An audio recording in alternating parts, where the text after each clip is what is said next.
له ډنمارک څخه د افغان غږ د رادیو تلویزیون قدرمنو او زړه ته رانږدې اوریدونکو او لیدونکو سلام او درناوی. هیله ده تاسو او تاسو قدرمنې کورنۍ هوسا پسیا او نیکمرغه ژوند ولرئ او د روژې مبارک شپې ورځې په خیر او عافیت سره ترسره کړئ.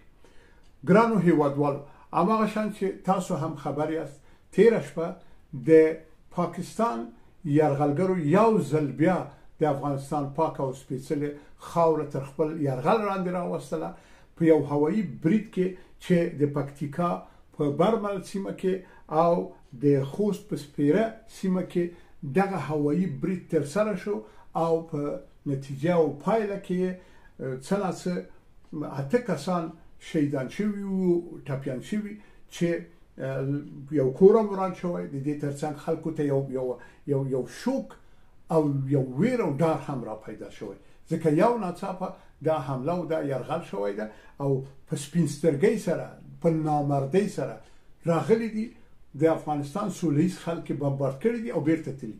د څه لپاره؟ د دې لپاره چې خپل دښمن په افغانستان کې لټوي، په داسې حال کې چې تاریخ ښودلی ده چې دا بهانې دي، دا پلمې دي له هغه نیټې نه چې د پاکستان دغه ناښاده هیواد زمونږ په سیمه باندې تپل شوی. یوه لږه خاوره زمونږ نه یې واخیسته انګریزانو او څه خاوره د هندوستان نه واخیستله او په دې باندې د یو غیر قانوني هیواد نوم کېښود د پاکستان چې نه تاریخ لري، نه هویت لري، نه جغرافیه لري.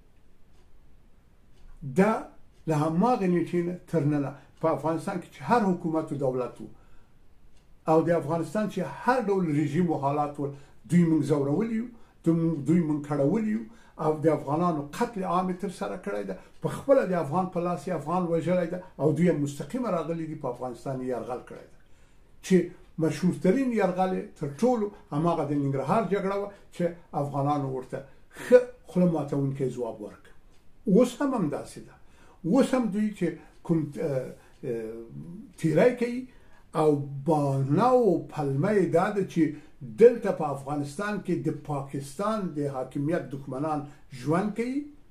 دا یو پلمه ده د دې لپاره چې د افغانستان اوضاع بیا هم نارامه کړي، بیا هم افغانان د غم په ټغر کینی، بیا هم دغه هیواد زمونږ افغانستان په افغان وژنه باندې اخته وي، لکه چې دا 80 کاله دلته په افغانستان کې دغه ستونزه وه. په میلیون افغانان ووژل شول د همدغه پنجابي یرغلګرو د لاسه. په خپله افغانان د افغانانو په لاس وژلي دي. زمونږ دښمنان یې روزلي دي، وسله او پیسه یې ورکړې ده او بیرته یې رالیږلي دي.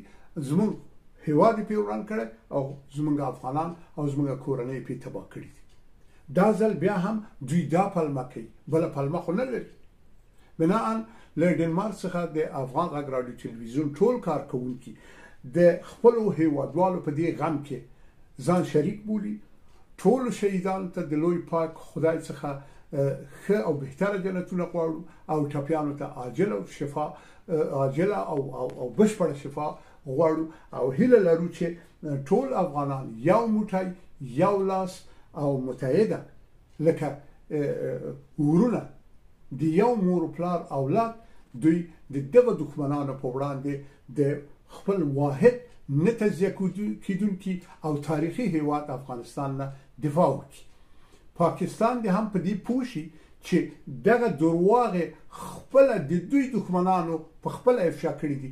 تاسو وګورئ په هغه کسانو پسې چې دوی ګرځي وایي چې موږ دا بمبارد د دې لپاره کړی چې پلانی سړی او ډله یې په افغانستان کې وه، په دې خوست کې او په پکتیکا کې وه، دا موږ بمبارد کړي. په داسې حال کې چې هماغه کس په خپله د وزیرستان نه همدغه نن رسنیو سره خبرې کړي چې دا چیرته راځي چې دا واورو.